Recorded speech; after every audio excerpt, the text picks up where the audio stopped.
Olá pessoal, tudo bem com vocês? Nesta aula vamos conversar sobre a probabilidade do evento complementar. Antes de analisarmos dentro da probabilidade, deixa eu te explicar aqui o que é o complementar. Imaginemos que eu tenha 20 números, de 1 até 20, por exemplo, certo? Dentro desses números eu tenho valores pares e valores ímpares. Bem, vamos supor que eu vá separar aqui do lado somente os valores pares. Ok, se eu separo os valores pares, o que sobra são os ímpares. Então, isso é o complemento. Ou seja, se eu quero somente os pares, o complementar são todos os elementos que não fazem parte do conjunto dos números pares. Então, nesse caso, a ideia de complementar é essa.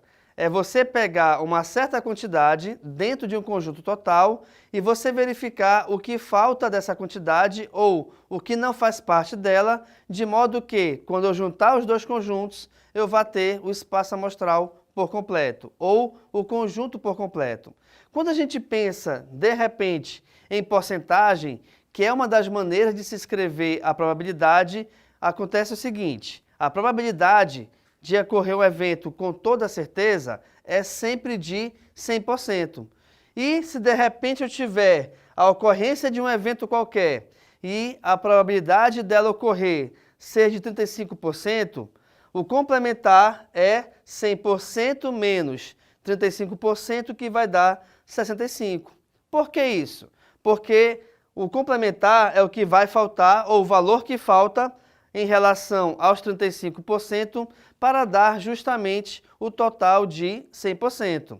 E essa probabilidade do evento complementar, ela depende exclusivamente dessa fórmula, onde nós temos a probabilidade do complementar de A. Então, esse complementar é justamente indicado por esse traço acima aqui da letra A. E ele é igual a quem? É igual a 1 menos a probabilidade de ocorrer o evento A. Tá? Então, eu tenho um evento, eu tenho um espaço amostral, aliás, e desse espaço amostral eu quero que ocorra um certo evento. Tudo que não fizer parte desse evento é o complementar desse espaço amostral.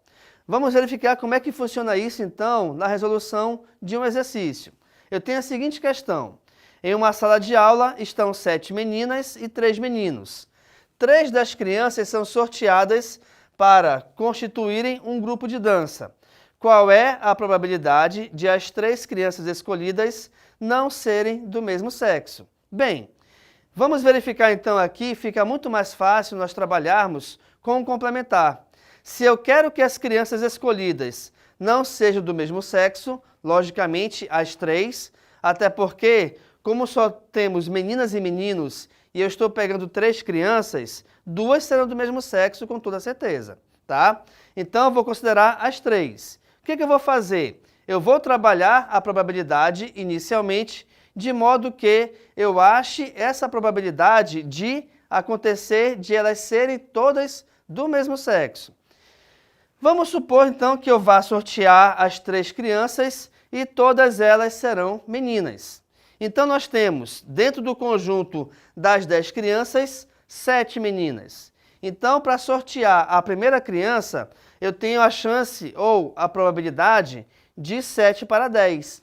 Por que 7 para 10? Porque são 7 meninas dentro de um total de 10 crianças. Beleza, sorteei a primeira menina, deixa ela aqui do lado. Agora nós temos a probabilidade de 6 para 9. Por que 6 para 9? Porque antes eu tinha 7. Como já foi sorteada uma menina, então sobraram 6. E por que sobre 9? Justamente porque das 10 crianças eu já coloquei uma aqui à parte, tá? E para a terceira criança, que eu também quero que seja menina, nós temos a probabilidade de 5 para 8. Pelo mesmo motivo que eu te expliquei aqui. Tinha 7, já escolhi 2, 7 menos 2, 5. Tinham 10 crianças no total, já escolhi 2, sobraram 8. E aí, nesse caso, como são eventos simultâneos, ou seja, o sorteio eu quero para o mesmo conjunto ou o mesmo grupo, eu vou multiplicar essas probabilidades. E ao multiplicá-las, nós chegamos aqui ao resultado de 7 sobre 24, ou 7/24. Perfeito. Vamos agora para os meninos. A mesma situação, só que Ao invés de 7, agora nós temos 3 meninos dentro de um conjunto total de 10 crianças. Para sortear, então, a primeira criança, a probabilidade de sortear um menino é de 3 para 10, justamente porque eu tenho 3 meninos em um total de 10 crianças. Beleza. Sorteei o primeiro menino, joga ele aqui do lado. Já que eu tirei uma criança, o total passou a ser 9. E essa criança era o menino, dos 3 sobraram 2. Sorteei o segundo, vamos achar agora a probabilidade de sortear o terceiro. Utilizando a mesma ideia, já sorteei 2 crianças. Então, das 10 iniciais, eu tenho agora 8. Os 2 eram meninos, logo então, dos 3 iniciais, me sobrou apenas 1. E, ao resolvermos essa multiplicação, a gente chega, aliás, a um resultado de 1 sobre 120 ou 1 120avos. Como eu quero, aqui no caso, determinar a probabilidade de que as 3 sejam do mesmo sexo, o que acontece? Eu vou, então, somar esses resultados, ou somar essas frações, de modo que, para que a gente consiga somá-las, os seus denominadores têm que ser iguais.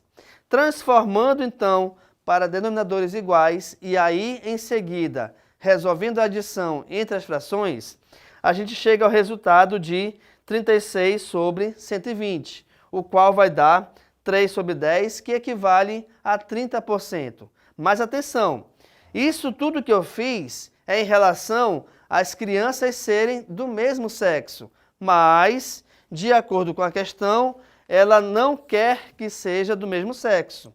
Então, se eu achei 30% que são do mesmo sexo, qual é a probabilidade ou qual é a porcentagem referente às crianças que não sejam do mesmo sexo? Basta você pegar, então, o complementar. Ou seja, se eu achei 30%, de 30% para chegar a 100%, a diferença é 70%. Então, nós temos 70% de chance de sortear 3 crianças, de modo que essas 3 crianças não sejam todas do mesmo sexo. Então, você verifica com esse exemplo a importância de utilizar a fórmula e a ideia da probabilidade do evento complementar, onde, para a gente fica muito mais fácil, de acordo com esse exemplo, determinar a probabilidade de sortear 3 crianças do mesmo sexo, para aí então utilizarmos o complementar e descobrirmos a probabilidade de sortear 3 crianças que não sejam do mesmo sexo, tá? Então essa nossa aula tratou justamente disso, da probabilidade do evento complementar, onde eu te mostrei aqui a fórmula, te expliquei o que é o complementar de um evento, de um espaço amostral, trabalhamos isso em relação à porcentagem e, além dessa explicação teórica, a gente também verificou a utilização da fórmula dentro de um exemplo. Fique à vontade, então, para tirar a foto do quadro. Muito obrigado pela sua atenção e tchau!